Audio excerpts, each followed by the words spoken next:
चलिए 2019 के लिए पहला क्वेश्चन है जो 3 मार्कर में है। 20 शब्दों के लिए लिखा जाता है इसका आंसर, है ना। प्लेटो की किन्हीं 3 रचनाओं का उल्लेख कीजिए। तो प्लेटो की 3 रचनाएं अगर आप बता दीजिए तो पहला है दी रिपब्लिक, दी लॉज और थीसिस। तो केवल इतना ही लिखना है आपको, 3 अंक आपके पके हुए हैं, इसी तरह से आप लिख सकते हैं। दूसरा क्वेश्चन जो है 2019 में बना है, अरस्तु द्वारा स्थापित संस्था का नाम। तो अरस्तु द्वारा स्थापित जो संस्था है वो है लाइजियम। अगर 2019 का आप देखेंगे तो वहाँ पर आपको बहुत सारे ऐसे फैक्चुअल क्वेश्चंस मिलेंगे 3 मार्कर में जिनको आपको पढ़ना है, ठीक है। तीसरा क्वेश्चन इस पेपर का, जैन दर्शन के त्रिरत्न कौन से हैं। तो जैन दर्शन के त्रिरत्नों की बात करें तो सम्यक ज्ञान, सम्यक दर्शन और सम्यक चरित्र, केवल इतनी ही आवश्यकता है। आप एक ऐसा आरेख बनाकर आंसर लिख सकते हैं।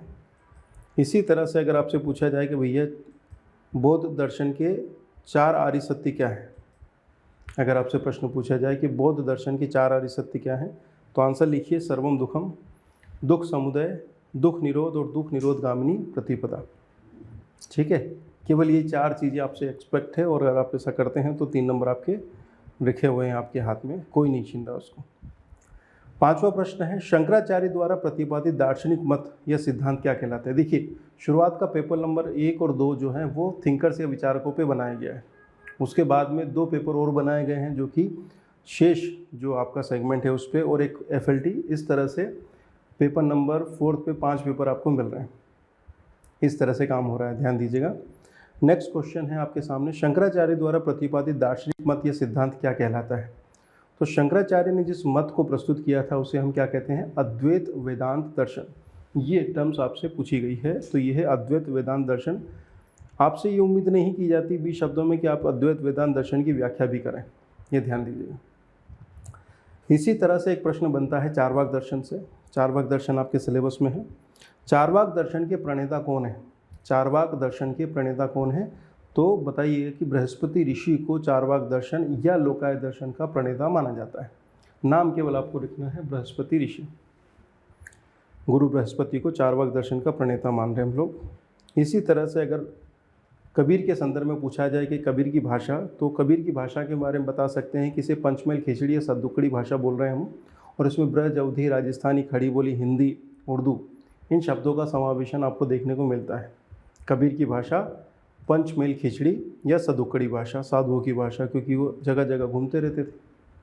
इसी तरह से एक 3 मार्कर क्वेश्चन है कि सिख धर्म के संस्थापक कौन है। तो बताइए सिख धर्म के जो संस्थापक है वो हमारे गुरु नानक देव जी हैं। अगर और थोड़ा सा एक लाइन डालना हो तो टाइम पीरियड बता दीजिए, किस टाइम पीरियड में स्थापना हुई थी।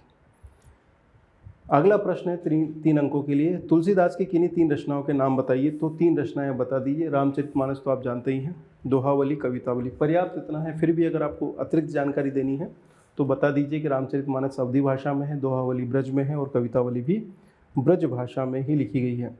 ध्यान दीजिएगा कि तुलसीदास जी संस्कृत के प्रकांड विद्वान थे, तब भी उन्होंने जो लोक भाषा अवधी थी उसका प्रयोग किया है, अवधी और ब्रज का। इसी तरह से एक पुस्तक है जिसका नाम है सत्यार्थ प्रकाश। तो अगर केवल इतना लिखा हुआ जाए तो पहले बता दीजिए किसने लिखा है, स्वामी दयानंद सरस्वती। भाषा हिंदी है, किस की प्रेरणा से लिखी थी हिंदी भाषा में सत्यार्थ प्रकाश। तो उत्तर है केशवचंद सेन।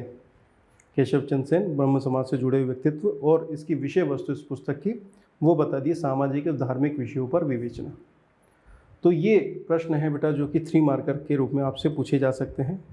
इसी तरह से 6 अंकों के लिए भी प्रश्न पूछे जाने हैं। 6 अंकों के लिए प्रश्न जो है वो लगभग 150 शब्द में है। तो मैंने क्या किया है कि अधिकांश मामलों में कोशिश की है कि रूपरेखा मैं आपको बता दूं, और अगर आपके पास बड़ा प्रश्न है 2019 के लिए 6 अंक पे पूछे जाएंगे विकी, है ना, 6 अंक के लिए। तो पहला प्रश्न है, प्लेटो की नीति मीमांसा को स्पष्ट कीजिए। ये प्रश्न 2019 के लिए महत्वपूर्ण है।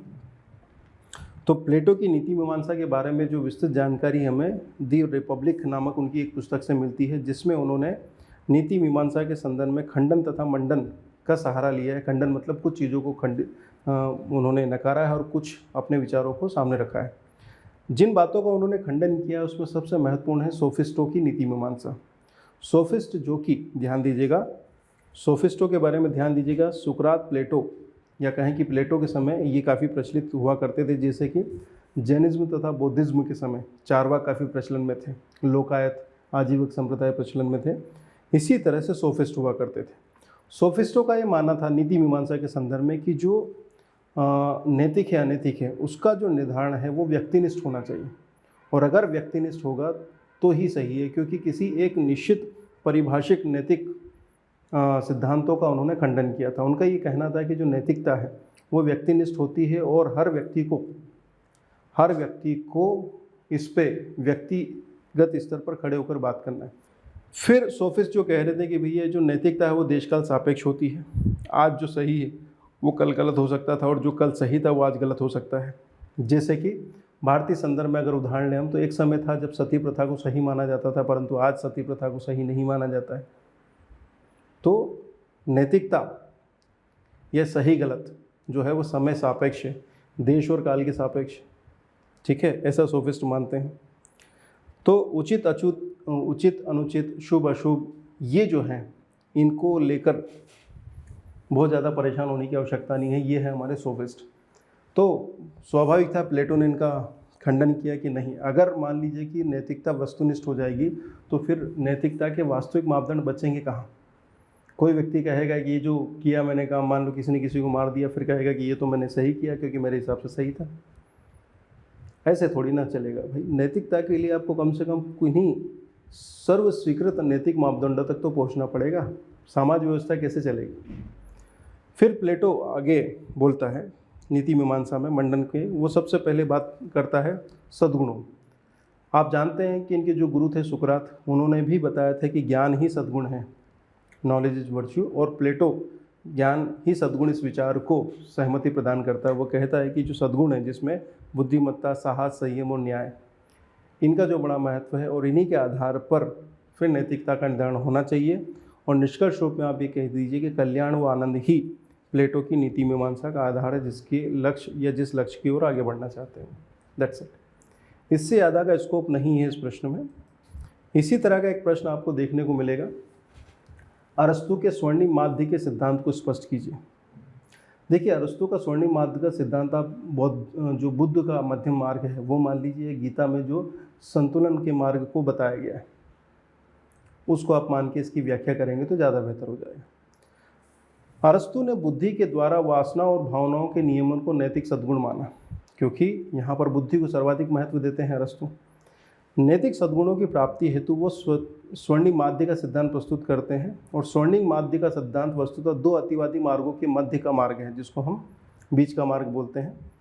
एक है वैराग्यवादी, जिसको सीनिक संप्रदाय के लोग फॉलो कर रहे थे, जिसके अंतर्गत मानवीय वासनाओं, भावनाओं, इनको पूरी तरह से त्याज्य माना जाता था, बिल्कुल वही कठोर तप वाला मामला। और दूसरी तरफ थे अरस्तु के समय सिरेनैक संप्रदाय के, जो कि सुखवादी थे, या कह लीजिए चारवाकों की तरह के लोग थे। इनका मानना था कि भैया बौद्धिक पक्ष ज़्यादा महत्वपूर्ण नहीं, केवल शारीरिक भोगों पर ही हमें ध्यान देना चाहिए। कुल मिलाकर भौतिकवादी विचार है, एक तरफ नितांत जो है आध्यात्मिक और दूसरा भौतिकवादी। इधर हमारे अरस्तु कहते हैं कि भाई इन दोनों के बीच में हमें मध्यम मार्ग लेके चलना पड़ेगा, और हमें भौतिक सुखों तथा आध्यात्मिक सुखों या आध्यात्मिक उद्देश्यों दोनों को साथ लेकर चलना पड़ेगा। और यही उनका नैतिकता संबंधी मत है कि यही मार्ग सही है। अब आप बता सकते हैं कि इसकी जो साम्यता है वो बौद्ध दर्शन के मध्यम प्रतिपदा या मध्यम मार्ग के सिद्धांत से आप कर सकते हैं। साथ ही गीता का जो संतुलन का मार्ग है वो भी इसी के समान है। ठीक है, तो अरस्तु के स्वर्णिम माध्य के सिद्धांत को आप एलोबरेट करिए, काम हो जाएगा।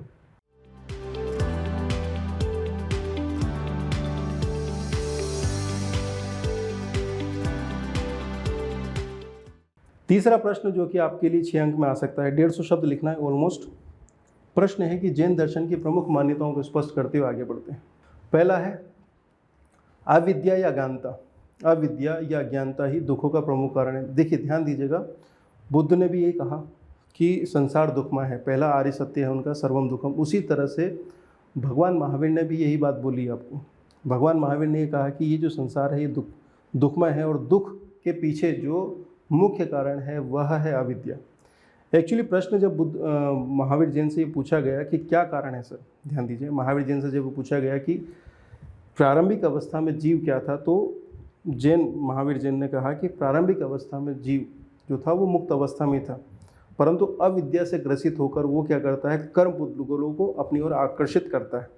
ठीक है, और फिर वो क्या करता है, उन कर्मपुतगुलों की तरफ आगे बढ़ना लगता है और ऐसी स्थिति को वो आश्रव बोलते हैं और फिर वो बंधन में बढ़ जाता है।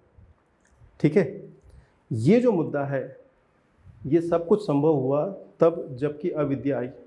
तो अविद्या या अज्ञानता ही वो मुख्य कारण है जो कि जीव को दुखों की ओर लेके जाता है। That's it. आज भी यही सत्य है, आज भी यही वस्तु सत्य है। विचार बहुत सिंपल सा है, मेहनत करिए, आगे बढ़िए, एक इतना सा ही है। इसके अलावा बाकी जो अविद्या जनित जो प्रेरणाएं हैं, जो घटनाएं हैं, जो दिक्कतें हैं, वो आपको केवल दुखों की तरफ लेके जाती है। तो बुद्ध सहित भगवान महावीर के जो विचार हैं उनमें सबसे पहला विचार यही है कि अविद्या या अज्ञानता दुखों का मूल कारण है।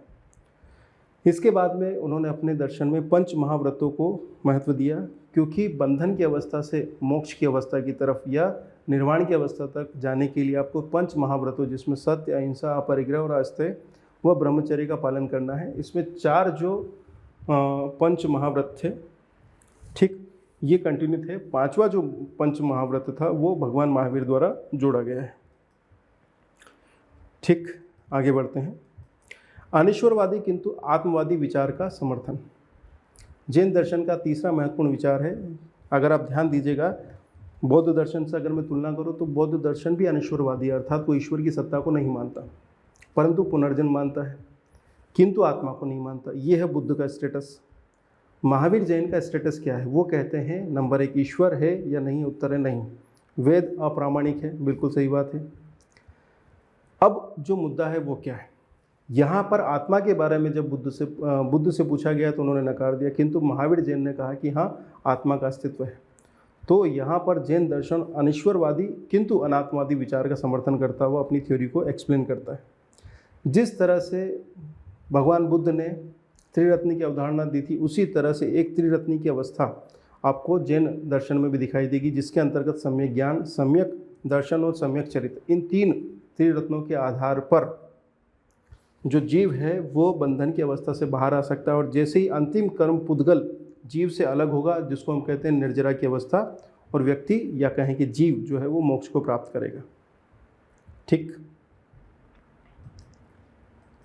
इसके बाद में अगला जो मुद्दा है वो अनेकांतवाद के विचार को महत्व। देखिए, जैन दर्शन में स्यादवाद या अनेकांतवाद का जो विचार है सबसे मजबूत विचार है, ध्यान दीजिएगा, सबसे मजबूत विचार है, क्योंकि इसके अंतर्गत ही वह एक सापेक्षवादी मत को प्रस्तुत करते हैं। देखिए, जैन दर्शन में बहुत सारे दार्शनिक पहलू है, परंतु व्यावहारिक जगत के संदर्भ में अगर किसी एक मत का सबसे ज़्यादा महत्व है तो वो है अनेकांतवाद या स्यादवाद। स्यात् अस्ति स्यात् नस्ति, स्यात् अस्ति च नास्ति च, स्यात् अस्ति च अवक्तव्यम, स्यात् नास्ति च अवक्तव्यम, स्यात् अस्ति स्यात् नास्ति च अवक्तव्यम। इस तरह के जो 7 पहलू की बात हो रही है, ध्यान दीजिएगा, 7 पहलुओं की जो बात हो रही है वहाँ पर ये सापेक्षवादी मत को प्रस्तुत करते हैं। और यही अनेकांतवाद का विचार, सापेक्षवाद का विचार एक ऐसा विचार आता है जो कि संघर्षों को कम करता है। वर्तमान वैश्विक अवस्था में अगर जैन दर्शन की जो सबसे महत्वपूर्ण देन है वो यही अनेकांतवाद है। इस थ्योरी के पीछे जैन मुनियों को मानना यही है कि जो वास्तविक ज्ञान है, जिसको पूर्ण ज्ञान बोलते हैं, वह पूर्ण ज्ञान केवल, ध्यान दीजिएगा, वह पूर्ण ज्ञान केवल जैन धर्मगुरुओं या फिर जिनको ही प्राप्त है, वे जैन मुनि जो कि परम ज्ञान को प्राप्त कर चुके हैं, निर्वाण की अवस्था तक पहुंच चुके हैं, वो काल सापेक्ष निरपेक्ष, ये काल निरपेक्ष और देश निरपेक्ष ज्ञान को प्राप्त कर पाते हैं। इनके अलावा जो भी अन्य लोग हैं, उनका जो ज्ञान है, उनका जो नॉलेज है, वो रिलेटिवली ही एक आयामी ही है। अंतर बस ये दिक्कत होती है कि उस एक आयामी ज्ञान को वो परम ज्ञान या अंतिम सत्य मान लेते हैं और फिर अंतिम सत्य मानने के बाद वो दूसरे ज्ञान प्रस्तुत करने वाले से संघर्ष करते हैं और यहाँ पर नए संघर्षों को जन्म देते हैं। इसके उदाहरण में एक कथा है जिसमें एक हाथी को अंधे चेक करते हैं और वो बताते हैं कि हाथी क्या है। तो ये जो हाथी वाली कथा है ये अनेकांतवाद या स्यादवाद को स्पष्ट करने के लिए भी दी जाती है। इसके बाद कर्मफल सिद्धांत आप जानते ही हैं, ठीक है। इसके बाद में आ जाइए अहिंसा को महत्व। जैन दर्शन में अहिंसा को जो महत्व दिया है, अगर आप खासकर देखें दिगंबर जैन संप्रदाय में, तो आप देखेंगे कि अतिवादी स्तर पर अहिंसा की बात हो रही है। इसके बाद अपरिग्रह के विचार। अपरिग्रह का विचार का मतलब क्या है कि आवश्यकता से अधिक संग्रह ना करना। इसके बाद अस्तेय तथा अपरिग्रह के विचार, ये दोनों तरह के जो विचार हैं ये भौतिकवादी जीवन को संतुलित महत्व देने की बात करते हैं। इसका मतलब है कि भौतिकवादी विचारधारा के अंतर्गत भी वह विचार जहाँ पर जैन दर्शन अतिवादी उपभोग से दूर लेकर जाता है। अब जैन दर्शन के जो सिद्धांत है या मत है उनके महत्व की अगर हम चर्चा करें तो अनीश्वरवादी का विचार व्यक्ति की महत्ता को स्थापित करता है, क्योंकि अगर व्यक्ति के सामने ईश्वर की सत्ता है तो ईश्वर अगर है तो व्यक्ति का महत्व अपने आप कम हो रहा है। ध्यान दीजिएगा, जो अनीश्वरवादी विचारक हैं या जिनका मानना है कि ईश्वर की आवश्यकता नहीं, उनका सबसे बड़ा तर्क ये है कि अगर ईश्वर है तो व्यक्ति की सत्ता ईश्वर के सापेक्ष है, और अगर आप ईश्वर के सापेक्ष हैं तो उसके निर्देशों, आदेशों या उसकी शक्ति के सामने आप बहुत छोटे हैं। वहीं अगर ईश्वर नहीं है तो व्यक्ति खुद अपने भाग्य का निर्माता है, अपने व्यक्तित्व का निर्माता है और अपने जीवन का निर्माता है। यहाँ पर वो व्यक्ति या मानव के महत्व को या व्यक्तिवाद को महत्व देते हुए नजर आते हैं। तो ईश्वरवाद और व्यक्तिवाद कभी कभी एक दूसरे के सामने खड़े हुए नजर आते हैं। अहिंसा का विचार, इसका तो खैर कोई तोड़ है ही नहीं। अहिंसा का विचार मानव या फिर किसी भी प्रजाति के सर्वाइवल का आधार ही है। अगर हिंसा मूल्य होता तो आज सारे लोग लड़ रहे होते, विश्व समाप्त हो चुका होता। अनेकांतवाद तथा स्यादवाद का विचार व्यक्ति को अपने मत की सीमितता को स्पष्ट करता हुआ नजर आता है। बहुत अच्छी बात है, उससे हमें समझ में आता है कि हमारा जो विचार है एक आयामी है। हम एक ही तरह के सत्य को देख पा रहे हैं, दूसरे तरह के सत्य को देख ही नहीं पा रहे। हो सकता है कि हम जो देख पा रहे हैं उससे परे वास्तविक सत्य कुछ और हो। बस जैन दर्शन का कर्मफल का सिद्धांत तो आप जानते ही हैं कि नैतिकता का मूल आधार कर्मफल सिद्धांत है।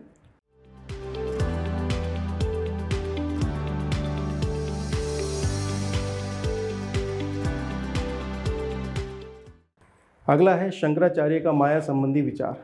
अब देखिए, जब हम कहते हैं ना जगत तो माया है, ये है वो है, बस यही वो प्रश्न है। शंकराचार्य हमारी दार्शनिक परंपरा में सबसे तगड़े विचारक हुए हैं। शंकराचार्य के माया संबंधी विचार पर टिप्पणी करते हैं। शंकराचार्य का जो फिलॉसफी है वो अद्वैत वेदांत दर्शन कहलाता है, आप सभी जानते हैं। केरल के कलादी में उनका जन्म हुआ था और अद्वैत वेदांत दर्शन के अंतर्गत ये ब्रह्म को या ईश्वर, देखिए अधिकांश जो विचारक हैं वह अपने तत्व मीमांसा के अंतर्गत ईश्वर, संसार तथा जीव, इन तीन मुद्दों पर बात करते हैं, उनके संबंधों की चर्चा करते हैं। ईश्वर है कि नहीं है, ये संसार है तो कैसा है, सत्य है असत्य है, या जीव की सत्ता क्या है, और वो किस तरह से ये जो जीव है ये ईश्वर तथा जगत से संबंधित है, और ये तीनों आपस में कैसे कोरिलेट होते हैं। इन्हीं मुद्दों पर वह तत्वमीमांसी बातें करता है। तो शंकराचार्य ने अपने अद्वैत वेदांत दर्शन के अंतर्गत जिस विचार को प्रस्तुत किया उसे अद्वैत वेदांत दर्शन कहते हैं, और इसके अंतर्गत उन्होंने केवल एक ही बात को स्थापित करने की रखी है, वो है ब्रह्म एकमात्र सत्य है। ब्रह्म के अतिरिक्त कुछ नहीं है। ब्रह्म ही ईश्वर है, ब्रह्म ही जगत है और ब्रह्म ही जीव है। जब वो कहते हैं अहम ब्रह्मास्मि, अर्थात मैं ही ब्रह्म हूँ, इसका मतलब ये है कि ब्रह्म के अतिरिक्त कुछ और है ही नहीं।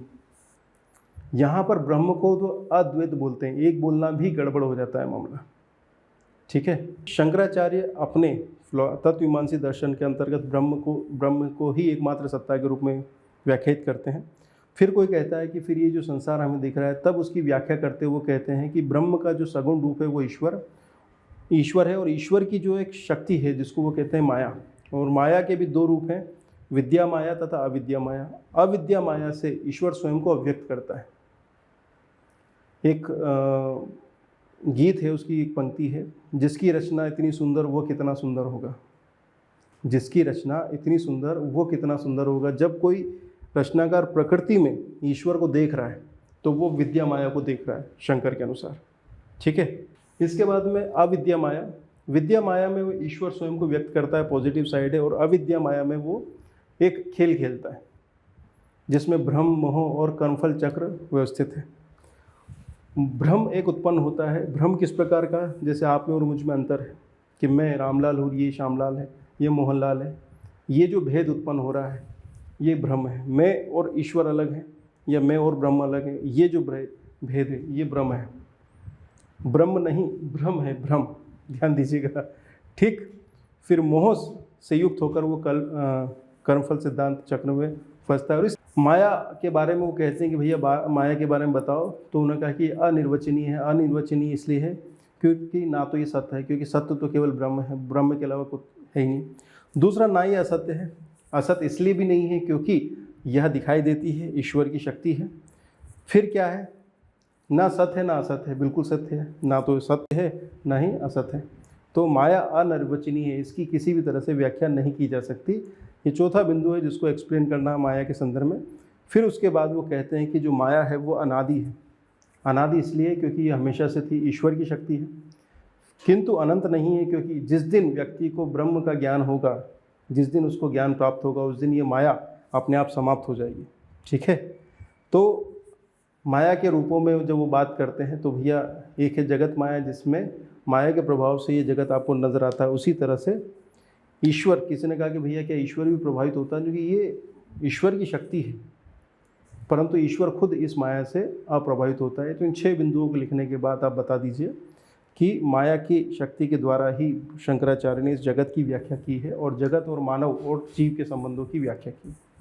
बस यही पूछा गया है, यही आपका फॉर्मेट है, उत्तर फॉर्मेट जो आपको करना है।